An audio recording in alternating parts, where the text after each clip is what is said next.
for the city of Hartford. And we will start with our roll call. I am present. Vice Chair Raul De Jesus. Present. Secretary John Gale. Commissioner Alexander Aponte. Present. Commissioner Arunan Arulampalam. Present. Commissioner Steve Bonafonte. Commissioner Vicki Allen Clark. Present. Commissioner Kimura Harrington.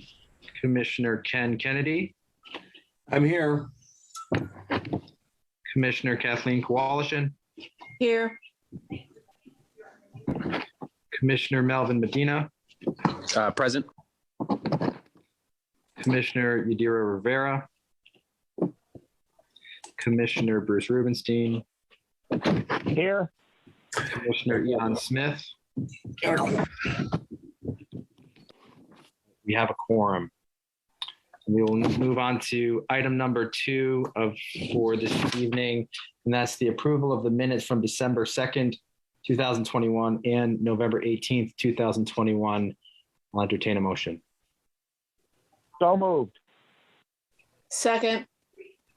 Motion's been made and properly seconded. Any discussion? Seeing none, all those in favor, please signify by saying aye. Aye. Aye. Opposed? Abstentions? The ayes have it and the motion carries. We will move on next to the chairman's report, and I will be brief. We will have our next meeting on January 4th, which is a Tuesday, rather than January 6th, which is 3 Kings Day. So we on the Charter Revision Commission we're keeping folks away from their family enough. Figured we'd move it on 3 Kings Day so that folks could be with their family on that day. So we will send out a meeting cancellation notice and a notice of special meeting within the next week or so.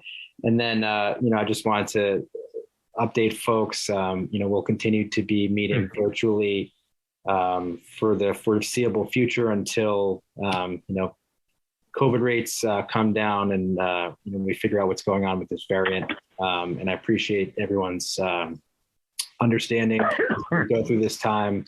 I've said it time and time again, there's nothing more that I'd rather do than meet in person and be with all of you and get out in the community as well and have meetings out in the community. But, at this time, it's difficult to do that.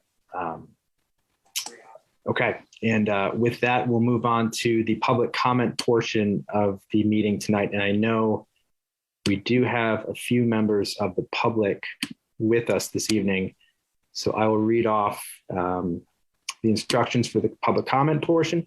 So the public comment portion of the meeting shall be conducted in accordance with the following procedures. Each person wishing to address the commission shall, upon recognition by the chair, provide their name, address, and if they represent a group, shall in addition state for the record the name and address of said group or organizations and shall limit their remarks to 5 minutes. All remarks shall be addressed to the commission as a body and not to any individual member.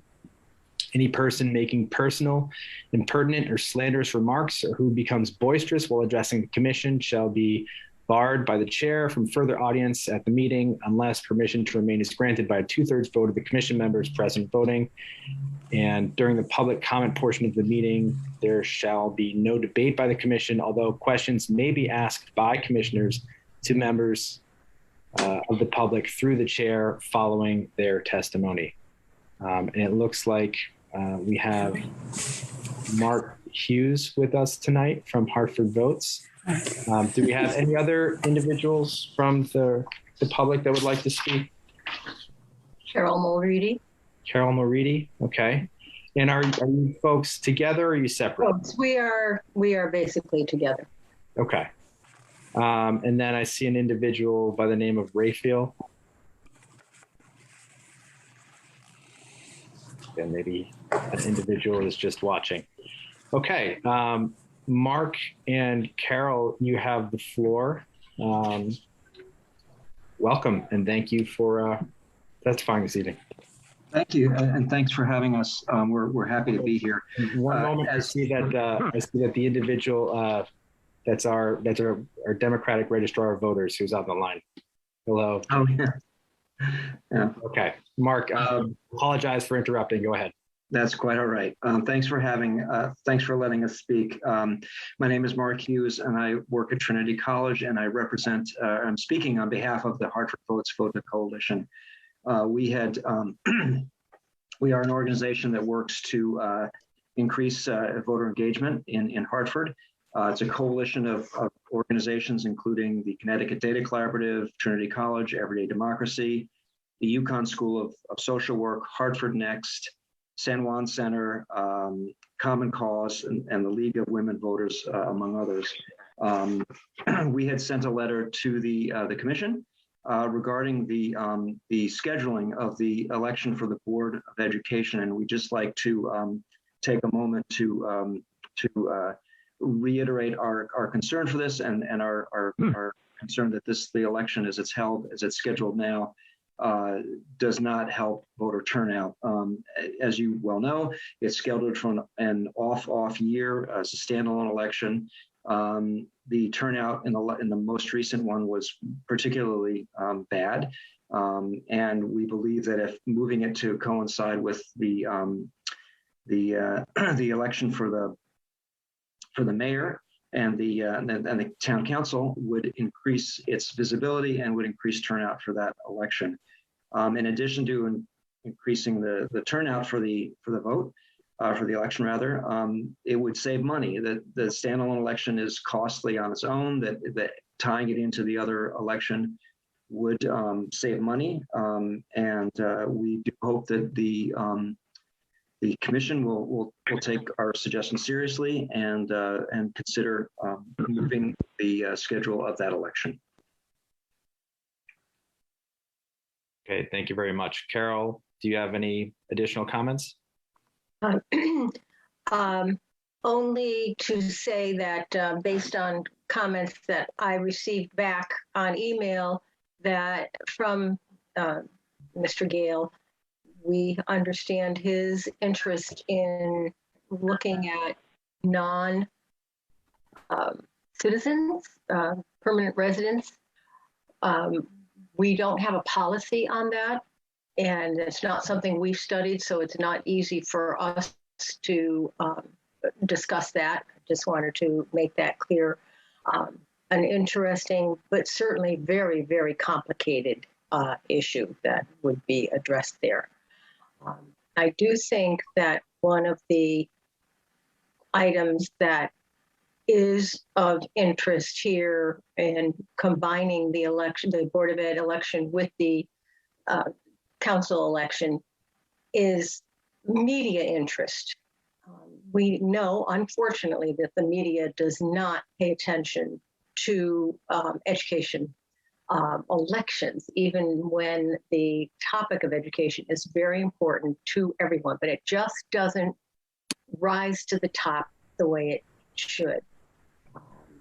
And I think that's an important thing to remember. Also, the fundraising is very difficult for those isolated candidates during an off-year election. So that's what I would add. Happy to answer any questions that we are able to if we wish. Thank you both for your comments. Do we have questions or comments from members of the commission? Mr. Chairman? Commissioner Rubenstein, you have the floor. Thank you. Through you, Mr. Chairman. I did read the proposal by the two guests tonight, and I found the proposal very wanting. I saw the results of the Board of Education election. It wasn't even 5%. But to switch the Board of Ed election to a council and the mayor election is not a good result. because those races, the mayor's race and council races, were abysmally low as well. So the results would not, I think, not bode well Hartford. What I would encourage the group to consider, the guests group to consider, is to back something where there are less appointed Board of Education members and more elected. If there's more elections, logically, the people that are eligible to vote might get wind of these elections, get excited and energized, and thus vote. Furthermore, there is nothing to prohibit Hartford votes to seek a special act in the legislature to allow non-voting immigrants that are here to vote in local elections. And thirdly, there is nothing to prohibit Hartford votes to seek a special act to allow public financed elections.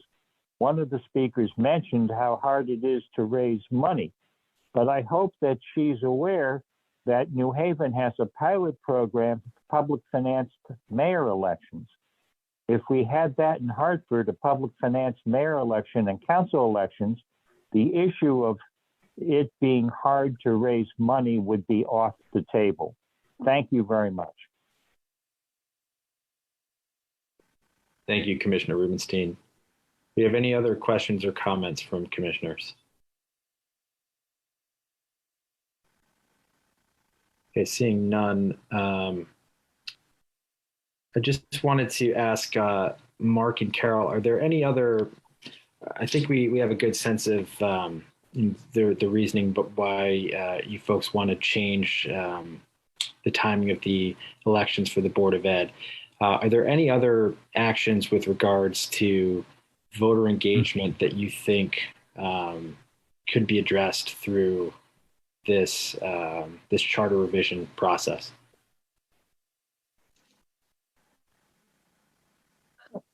I would say, this is Carol Mulready, and I'm representing the League of Women Voters at the coalition, just to let you know.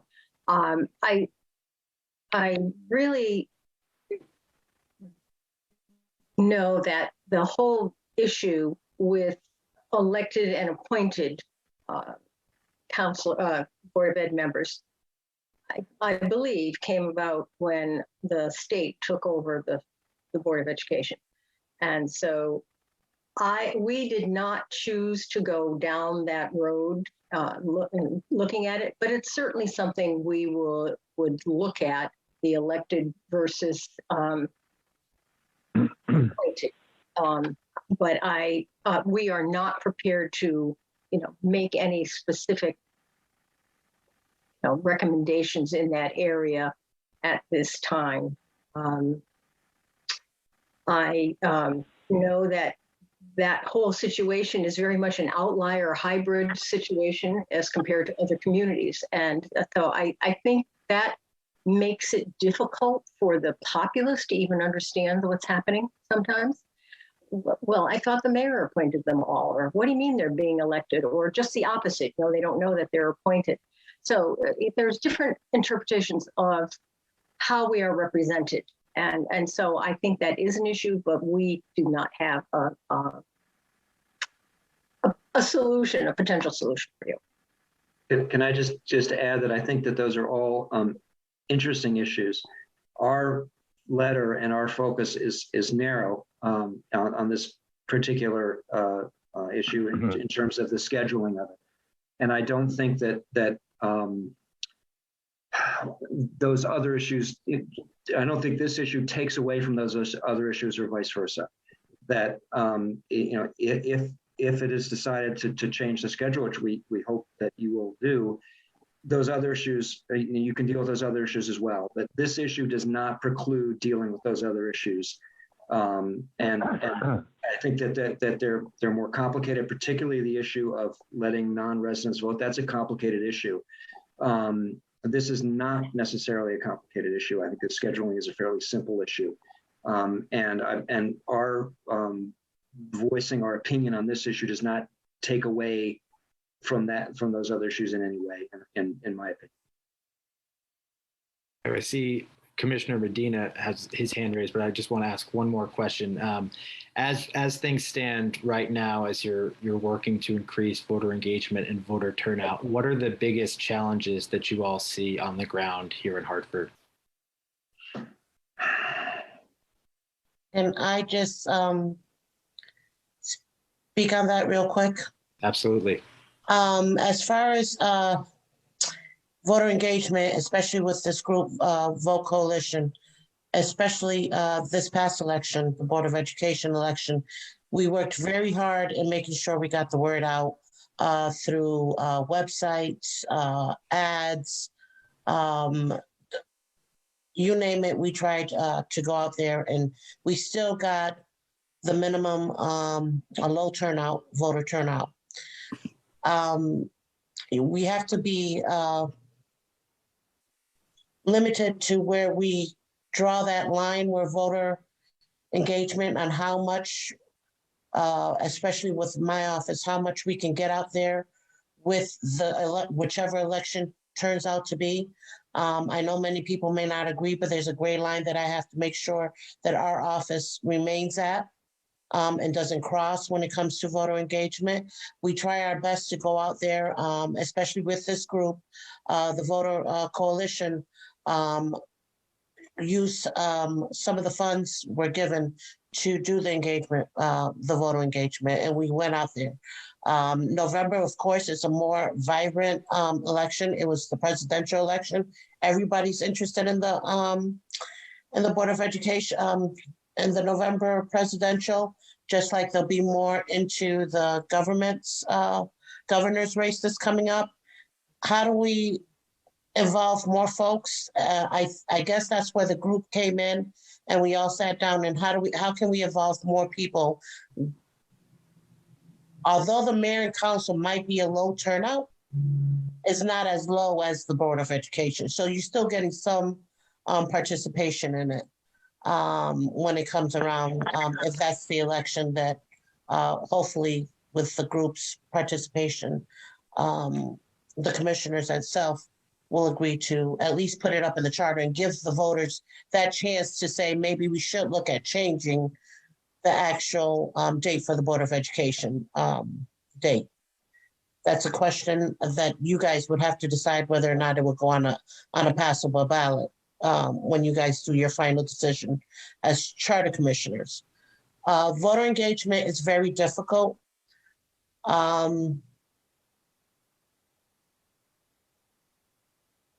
How do we engage more folks?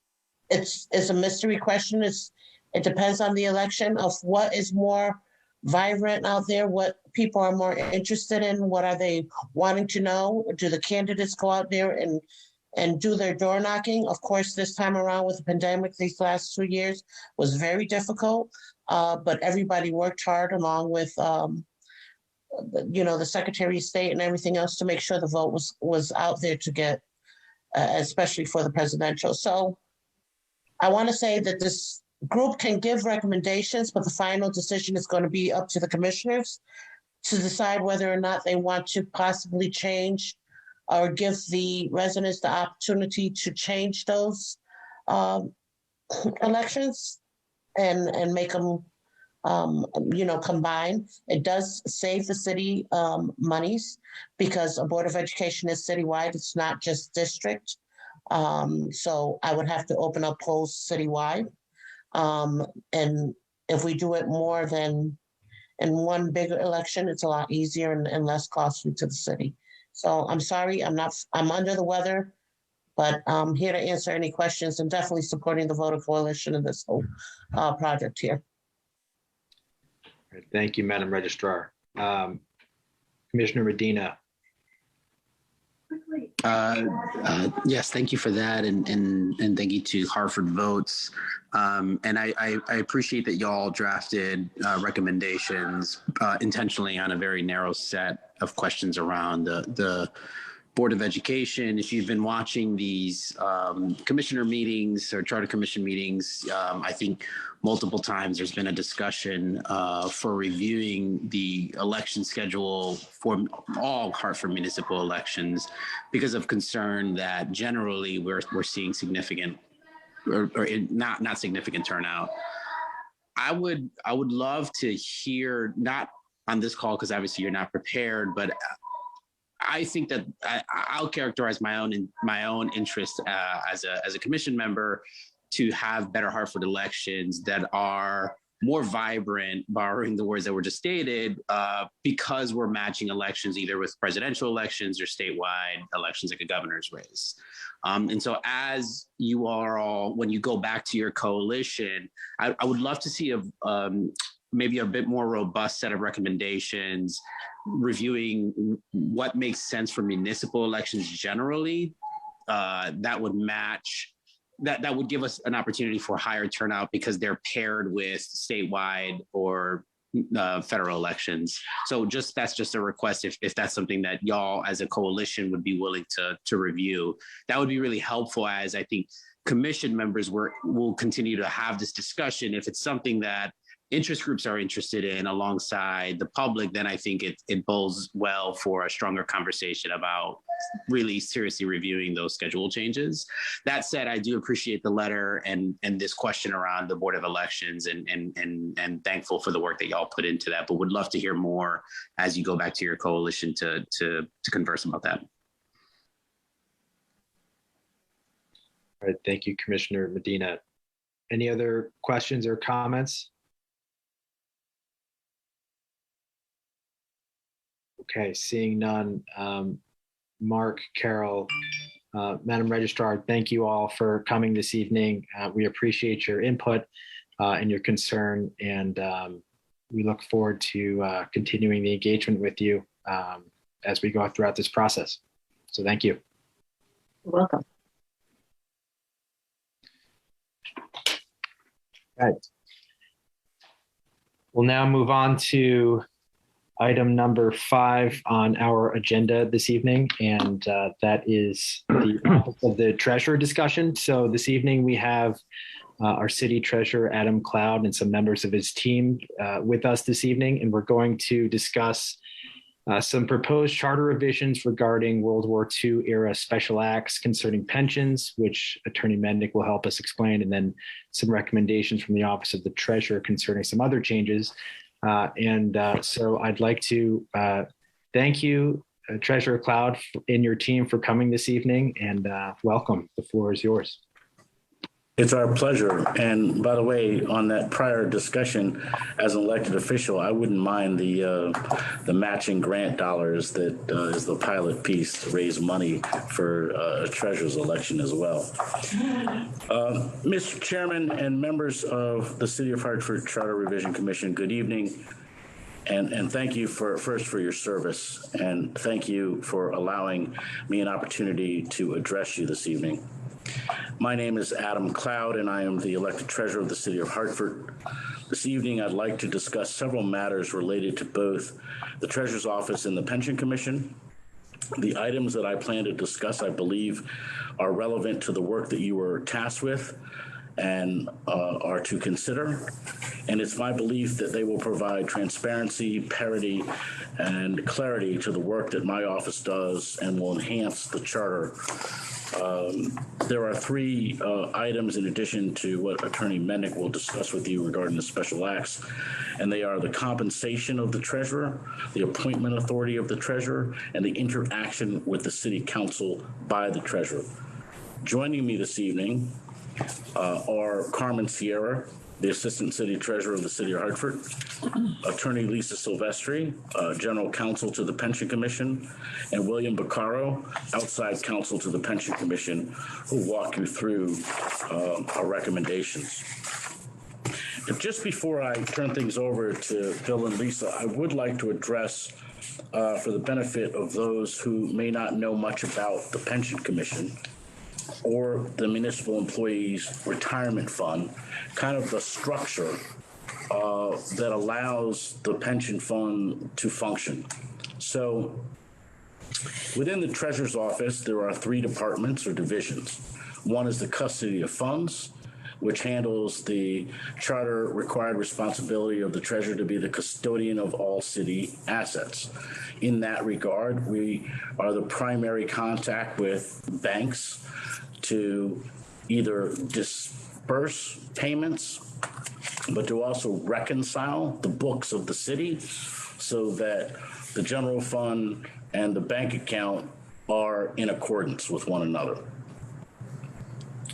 We also, in my office, deal with all trust funds, the disbursement of all trust funds, including the Hartford Parks Trust Fund that works to help beautify the parks and cemetery burial grounds throughout the city of Hartford. The other division is the Investment Management Unit, which consists of 3 folks, a CIO, a deputy CIO, and an investment analyst that help us think strategically about the investments that we make relative to the Municipal Employees Retirement Fund, the defined benefit plan for employees and retirees of the city of Hartford.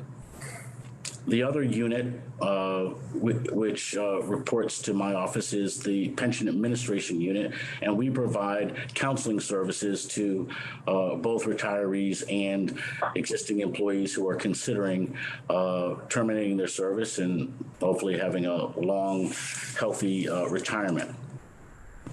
The Municipal Employee Retirement Fund is an irrevocable trust structured for the sole benefit of the participants and the retirees. I say that because the pension fund, as an irrevocable trust, is not an expense of the general fund.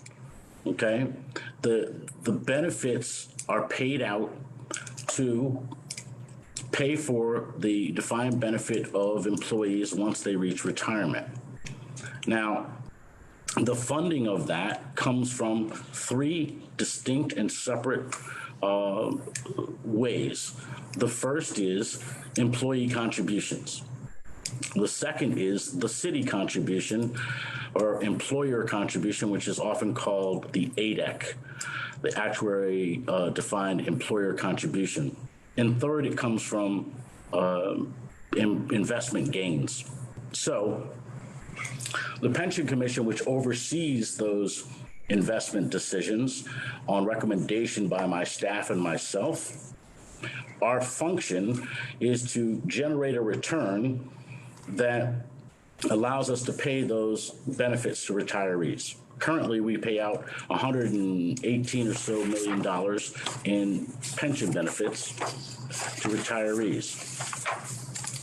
Those benefits are paid, again, as I said, by 3 sources. And when the city makes its contribution is to pay the benefits to retirees. It does not cover any of the operating expenses associated with the operation of the pension fund. That is created through a budget that is approved by the Pension Commission and has no bearing on the general fund. We historically have had an opportunity through both good markets and bad to perform admirably through these market cycles. Since inception, our return exceeds our expected rate of return, which means we've performed well enough to be able to pay out those benefits and operate ourselves in a manner consistent with our fiduciary responsibilities. So I wanted to make sure that we understood the structure of the pension fund before we get into any detail in the history related to the special acts that created them.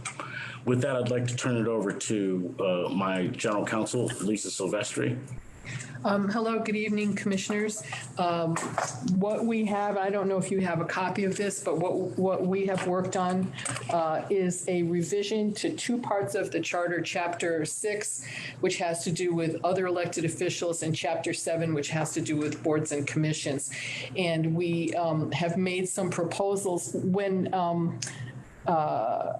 When we looked at this, we realized that there are bits and pieces about the power and authority of the pension commission, the purpose of it, the duties of the city treasurer that are kind of spelled out in different areas of the charter, the municipal code, and also in what's called the charter appendix, which is the compilation of all of those older charters going back to 1940 and traveling through every charter revision from then until now, because that is when the City Pension Commission was established as a merger of the Police Benefit Fund, the Firemen's Benefit Fund, and other things that existed at that time.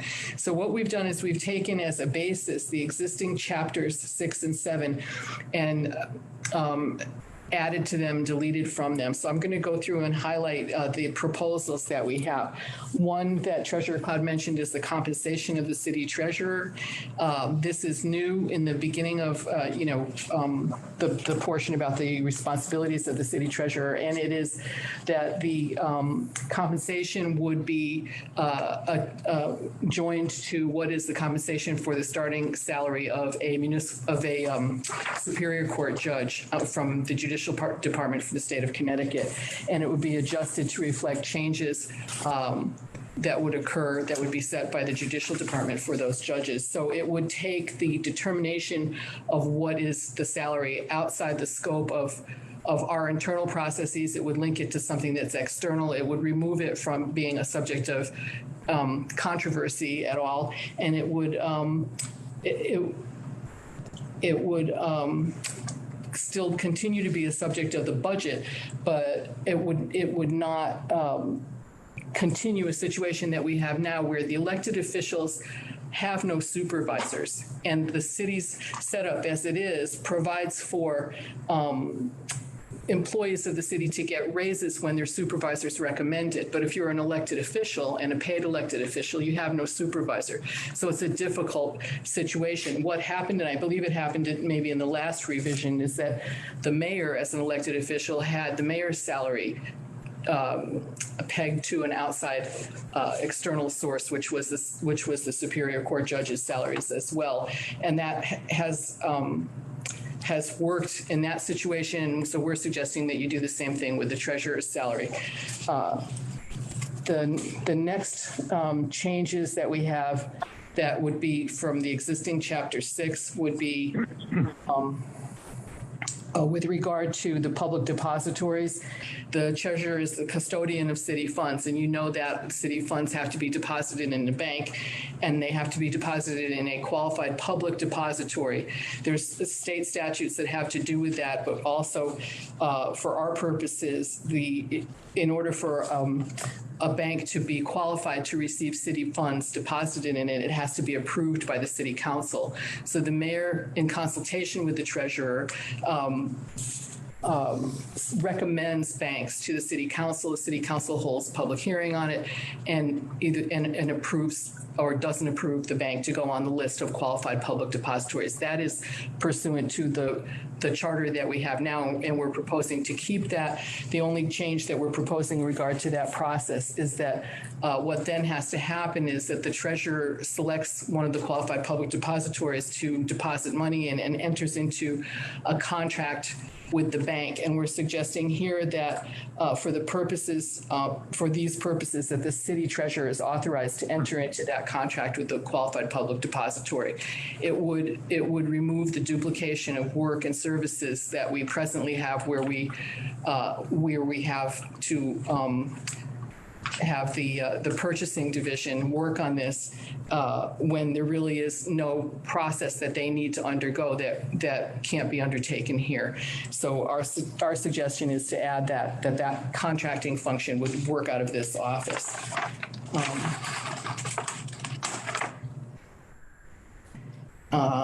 In section 1 of Chapter 6, rather section 2B, we would add a sentence that says that with regard to the trust funds, the city treasurer shall approve all such disbursements from any trust funds. This is already true. It's already true because the treasurer has the authority not to make any, to have to approve payments before they go out for anything. And it also is true because the treasurer is the trustee of those funds. But it's just for clarity to add a sentence that says the city treasurer shall approve all disbursements from any such trust fund. Then moving on in that same chapter, we're on part 2D. The role of the city treasurer with regard to city pension funds.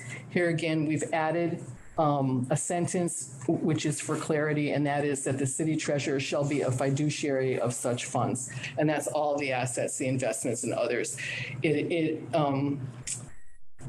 is true already because the treasurer is the custodian, but it's just more clear for purposes of our contracting and our insurance, our fiduciary bond, to have this stated explicitly.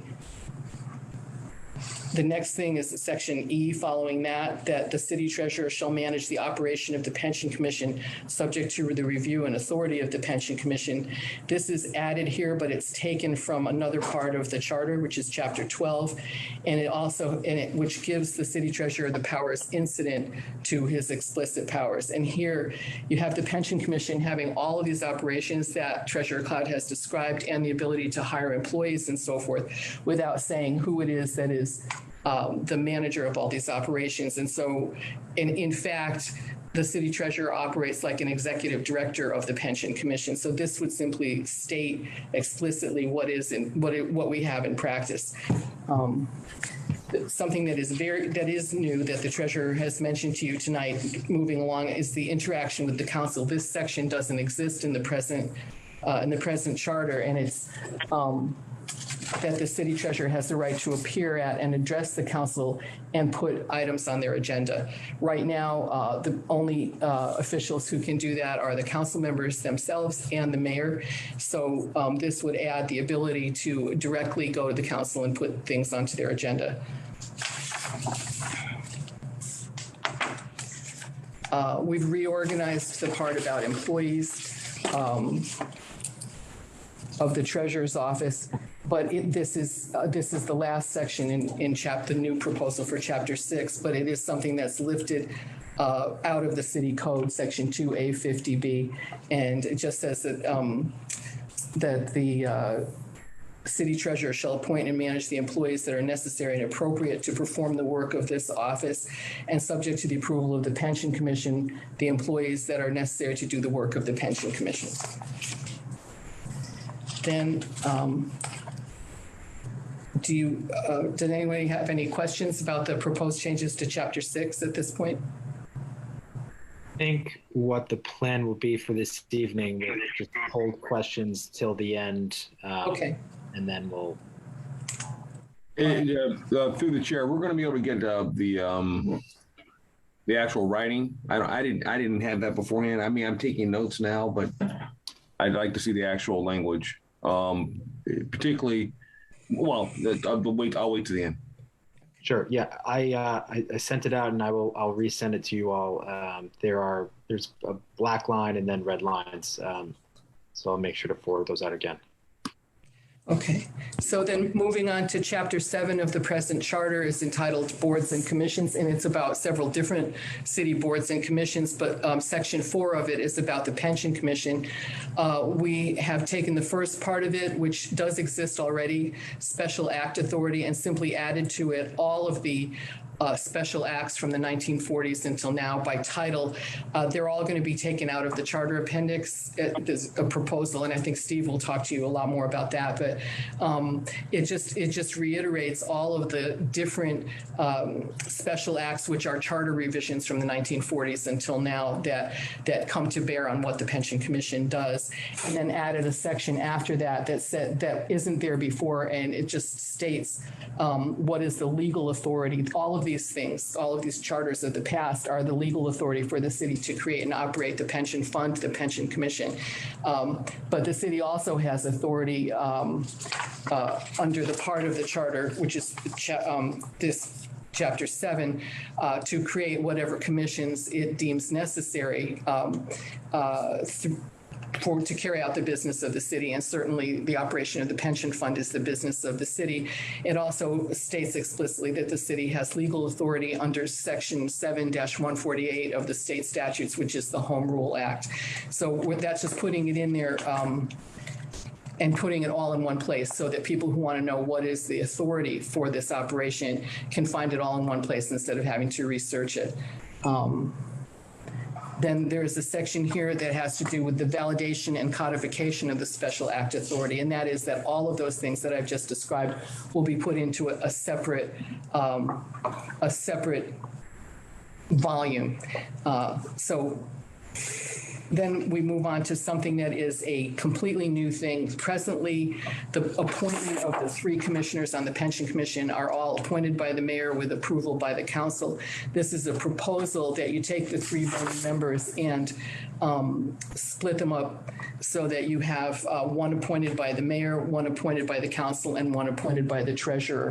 And other than that, there all of the requirements about the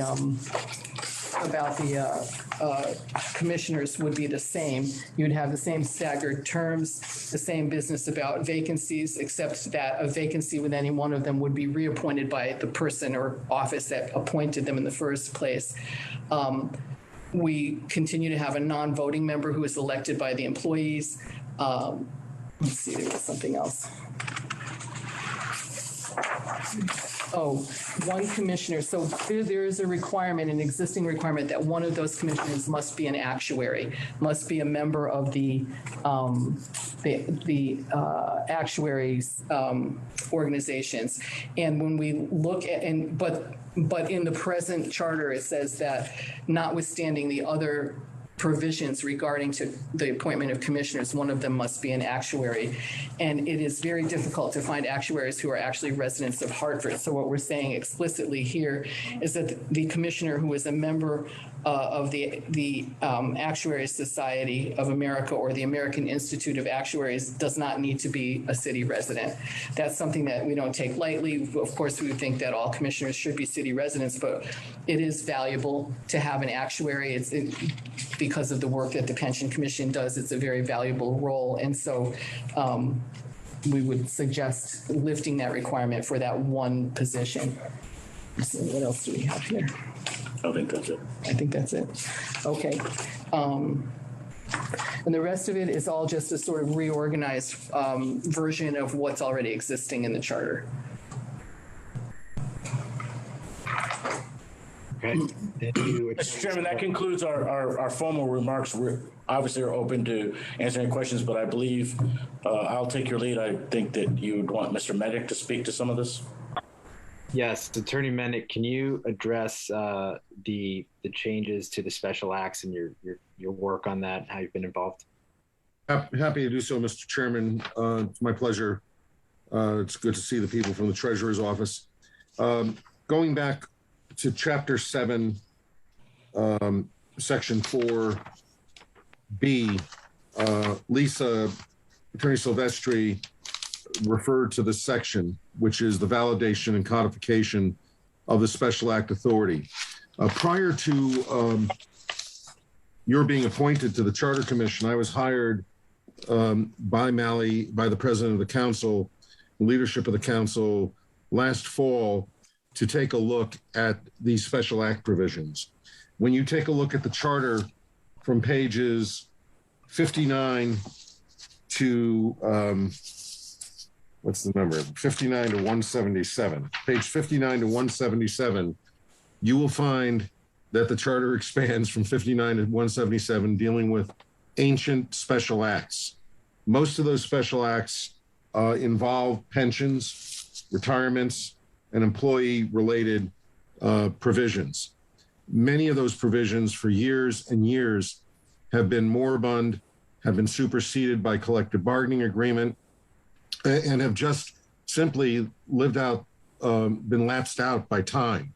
And so I've, for several charters, have recommended, and finally 20 years later, we're finally looking at it in a serious way. My hope was that we would be able to eliminate these provisions, because what I've done, and I think that the chair did distribute this yesterday, if I'm not mistaken, there's a document that was created, there you can see it, which is going to be action item number 4, which is called the Code of Special Act Authority pertaining to employees, pensions, and retirements, pursuant to Chapter 7, Section 4B of the Charter, if the Charter is so adopted.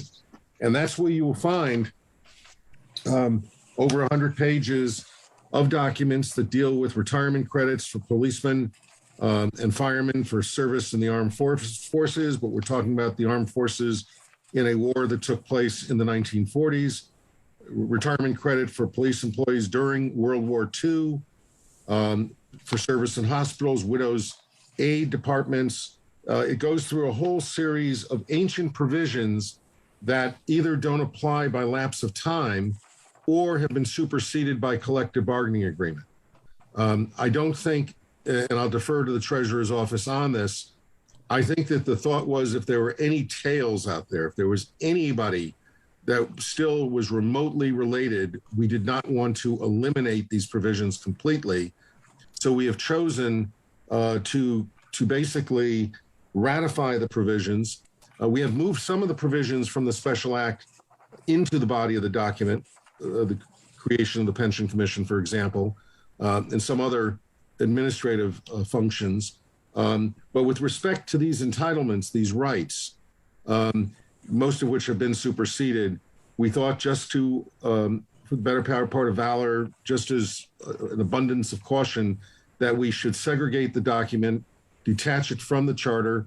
It's a document that will be required to be filed with the Treasurer's office for public inspection purposes and with the town clerk, city clerk's office for public inspection purposes, and will continue to serve as a legal document that could be applicable to somebody or some survivor of the parties that might have been covered by this document. My hope is that 10 years from now or 20 years from now, we will finally decide that we can, in fact, eliminate the section. But this was a kind of a compromise action to detach it from the Charter, so it thins down the Charter document to retain those provisions that were useful. And so, so it's not for action this evening, but I have set it up as an action item, number 4. It's tied into some of the other provisions that we have here, but it also stands independent of whatever else we're discussing here this evening. And that's it for me. Okay, thank you, Attorney Mednick. All right. So I think the way we're going to run Q&A this evening is that I will recognize folks in the order that they've raised their hands. I know that there has been a lot covered this evening, so feel free to ask multiple questions. Once you're done asking questions, we'll move on to the next person in line. And then, you know, once we get through everyone that has a question, if people have follow-ups based on other folks, then other folks' questions, then we'll just come back to you. So I saw Commissioner Gallant-Clark, then I saw Commissioner DeJesus, then I saw Commissioner Kennedy. And so we will go in that order. Commissioner Gallant-Clark, you have the floor. Thank you, Chair, through you.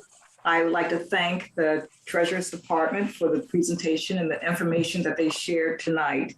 I do have a question, which is a concern, and that is, what effort did you actually take to look at or to identify residents of Hartford who had actuarial background in order to come to the conclusion that for that position, the city residency would not be required? In the past, we have looked at the membership rolls of those two actuarial societies and found not one person. And we didn't look at it again recently while we were doing this. I don't know what the reason for it is or how to explain it, but it does put us in a position, if we want to require that we come up with a commissioner who is a member of one of those societies, that we that we would have to consider allowing there to be a person who is not a city resident. This would be very unusual. I'm not sure where else this might occur and what other commissions that we have. And so we didn't look at it, Commissioner Gallen-Clark, recently while we were working on this, but we have looked at it in the past. And it's just a very difficult thing to find. So and we had a discussion about what would be better, to simply say there's 3 people with no requirement and they're all city employees, or to lift that requirement in this case. And in the present, I think it's in the code. I don't have it at my fingertips. In the present one, it says, notwithstanding the other provisions of the charter, one commissioner shall be a member of the Actuary Society, which I interpret to mean that that's a nod toward lifting that requirement for that one person. I used to recruit actuarial candidates for companies, and I know that candidates are out there. I just want to know, how concerted of an effort recently did you actually apply? And it sounds like there has not been a recent effort. I am concerned about that. If I may, I appreciate your concern, and I, more than anyone, care deeply about having Hartford residents be representative on commissions and boards. But to speak directly to your concern around recently, it has not been raised because we have an existing member who's an actuary who has not been replaced, and we don't expect to see a replacement by him. So that is the reason why it hasn't happened recently. But years ago, we did look at that question because I wanted to have a replacement when that person considered it, thought about it, but he ended up staying. And the reason being he stayed on is because when we looked, we did not find one. Now, there are plenty of people at Prudential, there are plenty of people at the Hartford that I'm aware of that are actuaries, but they do not reside in Hartford. Okay, I just want to be noted for the record that I'm concerned about that lack of contingency. Appreciate that. Mr. Chairman, put me on the list, please. Commissioner Rubenstein, you're added to the list. Commissioner Gallen-Clark, does that conclude your questions? Yes, it does. Okay, thank you. We'll move on next to Vice Chairman DeJesus.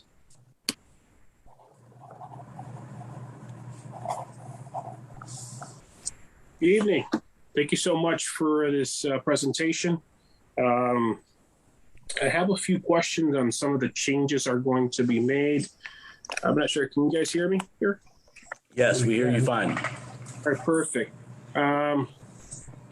So the Pension Commission, that's currently, I didn't have the red line earlier, but is that part of an ordinance currently, right? There's ordinances about the Pension Commission, and there's also charter provisions about it. So you guys will be eliminating the ordinance, and this will supersede it, correct? Parts of it will, yes. Okay. Is the reasoning for the change in the appointment? So one will be given to the mayor. He will be down 2 appointments. He currently has all 3. One will be given to counsel. If I'm not mistaken, please correct me if I'm not understanding this correctly. The other one will be given to the treasurer. That's correct. Give me the thought process behind this. Parity. I'm sorry, I didn't hear that. Parity. Can you elaborate, please? Sure. I believe that with regards to this level of expertise that is required at the pension level with regards to financial services, investment, that it's important that the council, myself, have an opportunity to engage in the appointment of people that will be overseeing such an important piece of work that gets done on a day-to-day basis relative to the retirees. Second, I would say that fundamentally, to my point on parity or equity on this, that the appointment power currently of the treasurer relates to the Audit Commission. So I have been granted in the past that ability to provide a name. I was provided an opportunity to provide a name to this commission. And so I think it's fair and equitable that with regards to the matter that is most important to this office, that the treasurer's office have an input on who serves. Okay. And I guess the follow-up to that is there's also, has it been an issue that the mayor or any mayor has caused any issues by he or she having that appointing power? Has that been an issue for you to exercise your duty as a duty elected official?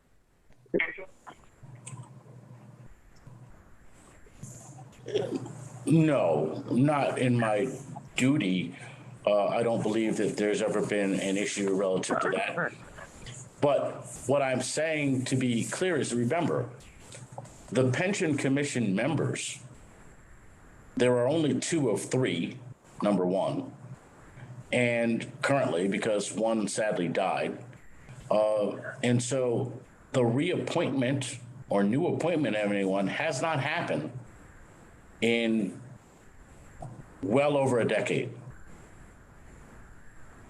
So this would be a case of first impression.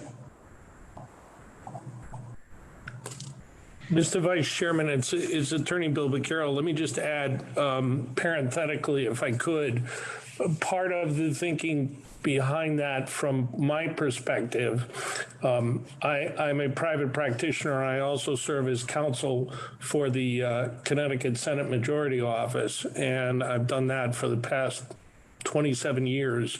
So I was drawing into this effort some of the things that we have looked at the state level with both the state treasurer and also other municipalities and how they handle stuff. As you folks on the commission are doubtless aware, your treasurer is somewhat unique in terms of being a citywide elected official. And to Treasurer Cloud's point about parity, it is not uncommon if you look at some of the other municipalities around the state, and certainly analogize it to any of our state constitutional officers, that they are all given appointment authority, and the legislative bodies, in your case, the Court of Common Council, are also given appointment authority. So that change, if you will, is more in alignment with what you see in many other areas.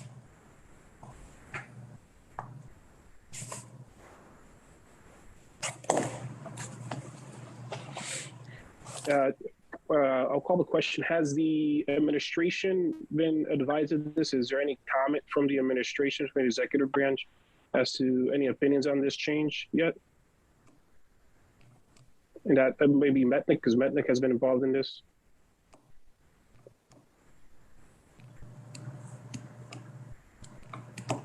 Steve, you're muted. I've had no dialogue with the mayor's office on this issue at all. Can we ask for for any comment or recommendations on this, as we have done in other issues? Thank you.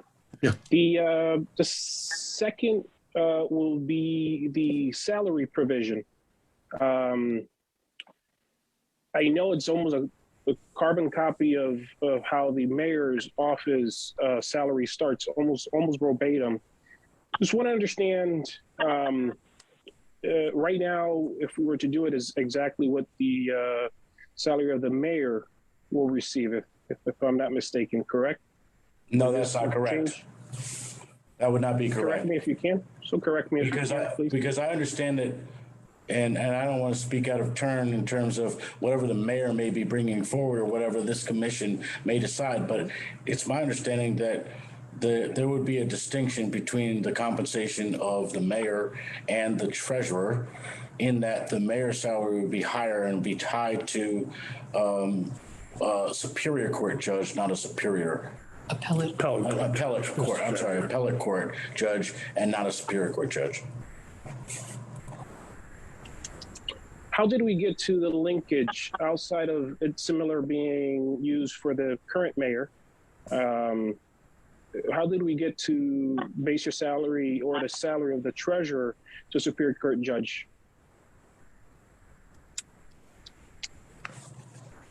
Attorney Mennick, do you? I could speak to the philosophy of how it ended up in the charter, Mr. Vice Chairman. 20 years ago, when this issue was debated for the first time, when they were moving to the strong mayor, I don't like calling a strong mayor form of government, to a mayor council form of government with mayoral authority. There had been a concern about the politicization of salaries for the mayor. And we came up with the model of the Superior Court judge salary being a reasonable salary. It was not something that could be politicized because it's set by the state of Connecticut, by the judicial branch and by the General Assembly, and therefore would be a good, stable, respectable income salary for the chief executive officer. That was 20 years ago. And I think that when the issue came up at the treasurer's office, I think the same standard was utilized for that purpose. It's a pretty good objective standard that takes it out of politics, that doesn't allow for mayors or council members to play with the treasurer's salary any more than the council members can play with the mayor's salary. And we also have the provisions for council compensation in here as well, so that those things cannot be played with on a political level. So that's the rationale for the original provision. And I think that the intent would be, we have not yet looked at the mayor's office, would be to take a look at the mayor's baseline and distinguish it from the treasurer's baseline. But obviously that's not been discussed in any kind of formal way at this point. Okay. So the third question is for the adding of items to the council's agenda. Can we elaborate a little bit on that? Why would that be a benefit to the office of the treasurer? Well, there are a number of items that come about, particularly associated with the pension fund and or retirement plans that are unique to this office in terms of the ordinances that give us guidance relative. So as an example, with a 401A plan that was adopted by the council in 2019, if there needs to be an amendment to it, and I can tell you that there is certainly some issues associated with that plan, because when it was thought about and voted upon, it didn't go live, and once it went live, it created a number of issues. So as an example, one of those issues are that effective July 1, 2019, any employee that is hired in an unclassified position in the city of Hartford will enroll in the 401A plan. I have no issue with that, but the issue that has come about is if you were employed prior to in a union position and then subsequently promoted into a non-union position, it begs the question of whether you can stay within the MRF or whether you have to be moved into the 401A. And that creates a cascading level of challenge associated with the rate of contribution, that a union rate of employee contribution versus a non-union rate.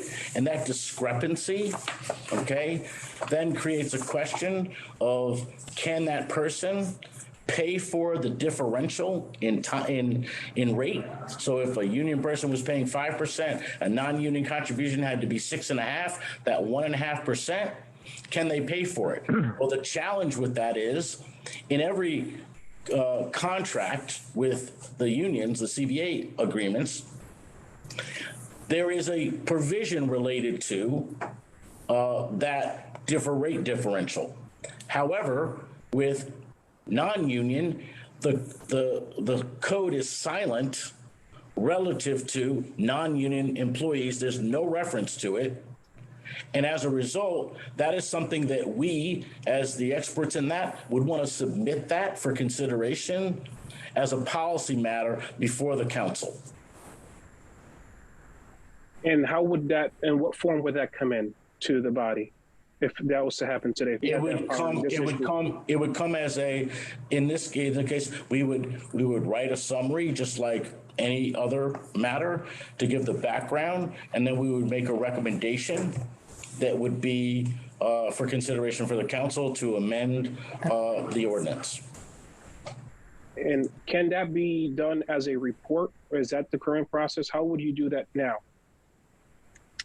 So right now, we do that and submit it to the mayor's office. And then if he approves it or agrees with it, he will present it to the council, or it could be raised by a council member by themselves. However, so those are the two options currently. Commissioner DeJesus, I would just point out that this proposal that we've come up with is limited to items on the agenda that are pertaining to the functions of the Office of the City Treasurer and the Pension Commission. So it wouldn't be a wide-ranging thing. It would be pertaining to just what, is of concern to this office, and not other, all the other things that might occur in the world. So it's a limited scope, designed to address just a specific, need. Okay. I think one more question will be pertaining to the purchasing department duties currently for approval of the banking institutions, and that being moved over to the treasurer. Can you elaborate as to how that would be a benefit of the city to do that? Would you like me? Sure. So with regards to that, I think Lisa spelled it out rather clearly in terms of the fact that we have a process in the city. And that is that treasurer conducts business with qualified public depositories. But the public qualified depositories is a pool. And that pool of qualified public depositories is, in consultation with the mayor and myself, recommended and put forth in front of the council. And the council, after I present who they are with some data about, what their rating is and how much they have on deposit, and, they provide with an annual report, the council will approve a bank. And once they're approved by the council, and currently there are 11 banks that are all approved in that pool. What has typically happened is that in years past, all the treasurer did was select one from that pool of qualified public depositories. And we have now a requirement to be in a purchasing specter with the procurement department, and the procurement department does sends out the RFP, but we actually are the people that answer the RFP and respond to the RFP. There's no other than them doing our work for us. It's work that we have done in the past and we can continue to do on our own. Thank you. It does not, and let me just add, if I may, Councilman, it does not take away any authority or power that is currently vested in the council or in my consultation with the mayor, so that we're checking those boxes to ensure that there is transparency in the decisions that are made. It's just the execution of the contract, signing it, as opposed to the process of having a firm, a bank qualified.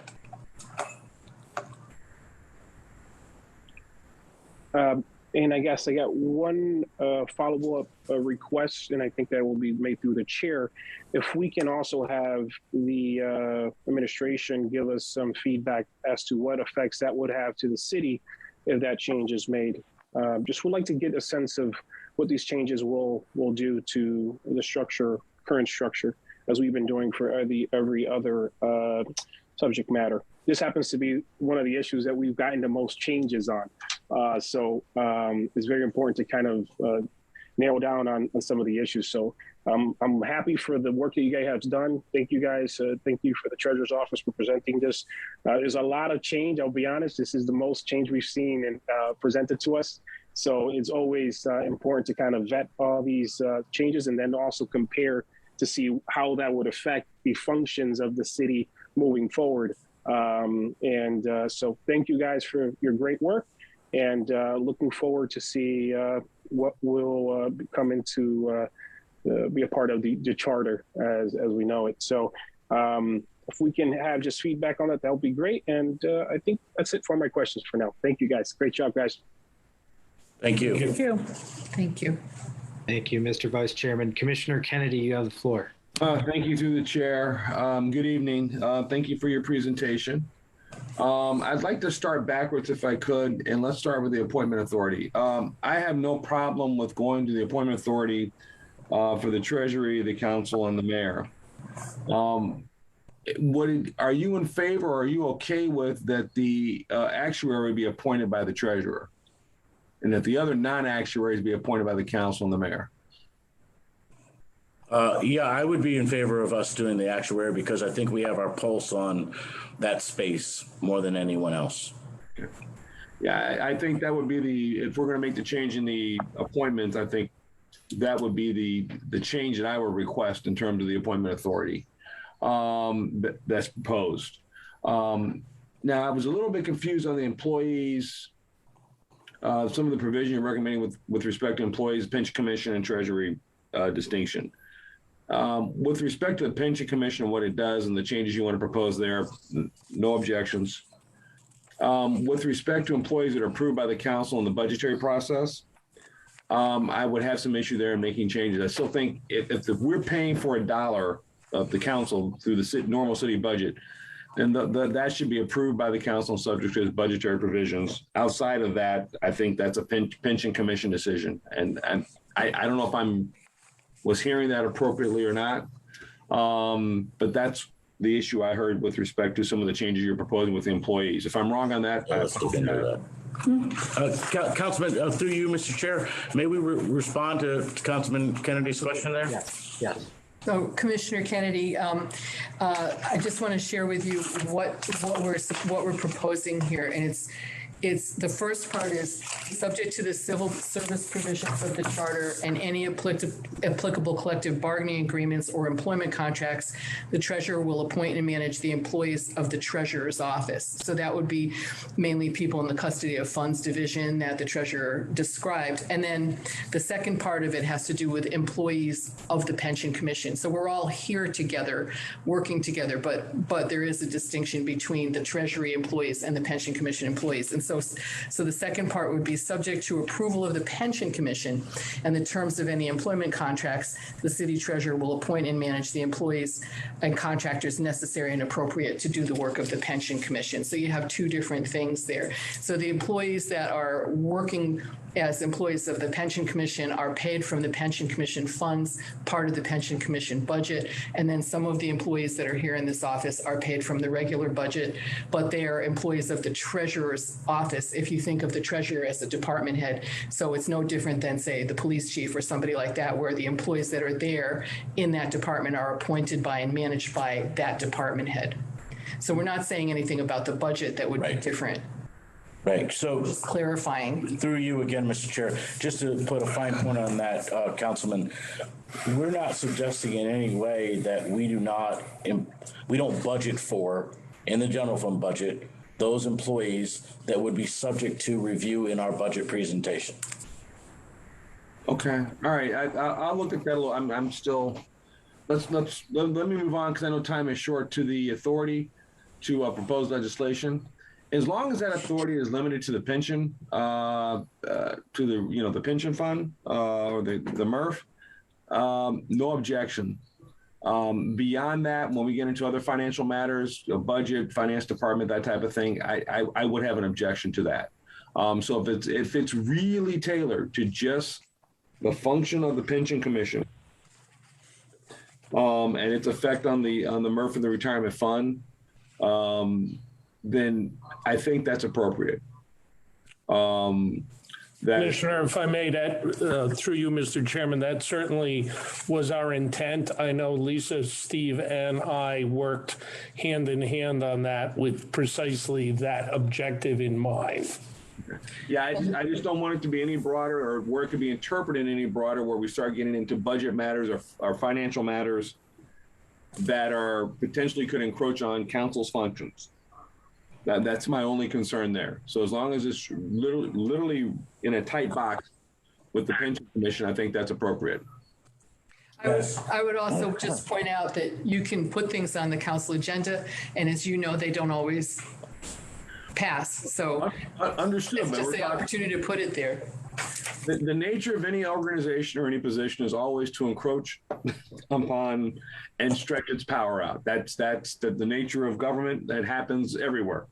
I'm just trying to watch that natural tendency, as I think it's my job at this point, is to try to guard against that natural inclination to expand power. And to, where it's appropriate, and it would be with the Pension Commission, I think that's appropriate. The treasurer should have input there. I don't doubt that at all. I just don't want to make sure by accident we encroach on other matters. That's all. And make sure it's very tight. Yeah, if I may, through you, Chairman, Councilman, I appreciate that question very much, because I hear you loud and clear. This is not a power grab.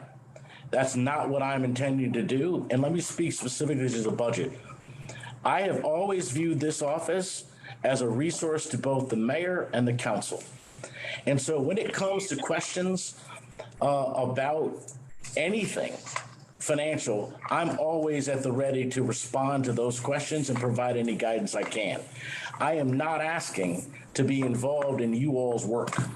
I'm only asking on matters that are specific to our expertise around the pension fund, that we can submit ordinances that will enhance and improve that which we do, subject to the council's approval.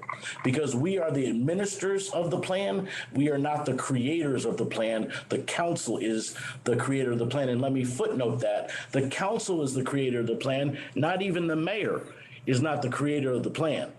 The council is the creator of the plan. They, through their legislative authority, create the plan. And so, quite frankly, bringing something that relates to your authority through the mayor's office to get checked off doesn't necessarily make a lot of sense to me, because it should go directly to those who make that determination, the creators of the plan, the city council.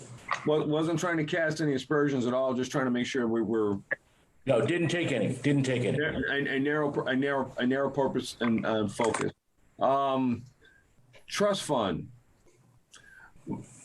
I guess my concern there is that, and I look, I'm no longer in government, But my concern there was that there was a time where we were actually, the council and the city was using trust funds to supplement budget,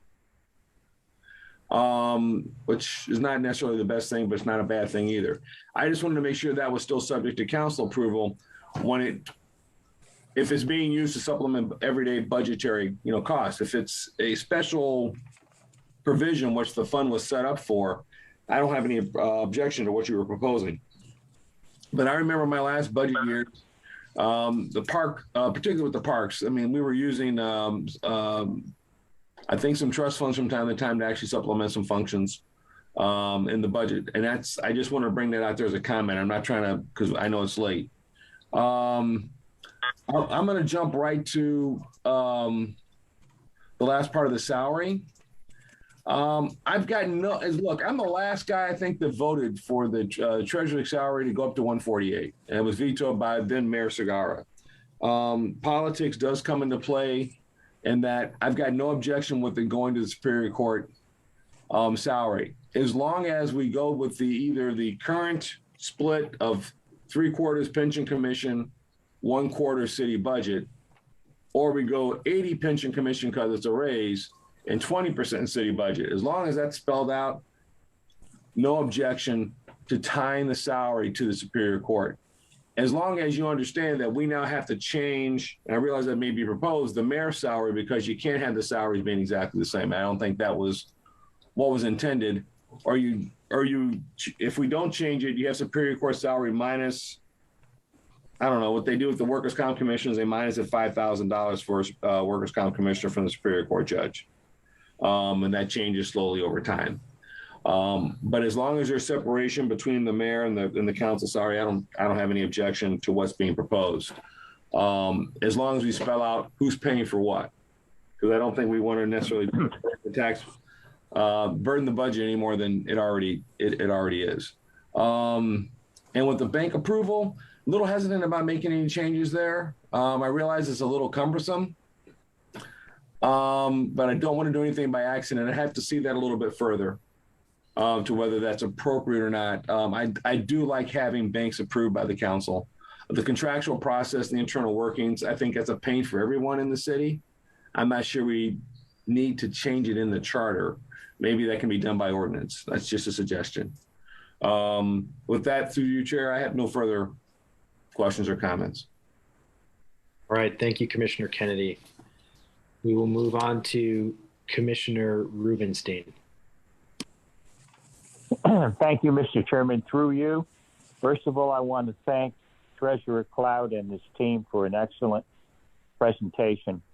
And I would say, I know the hour is getting late, I would say that I sat on the last Charter Revision Commission, and much of Bernie Mednick's great work and sending us the material and the treasurer and his team talking today.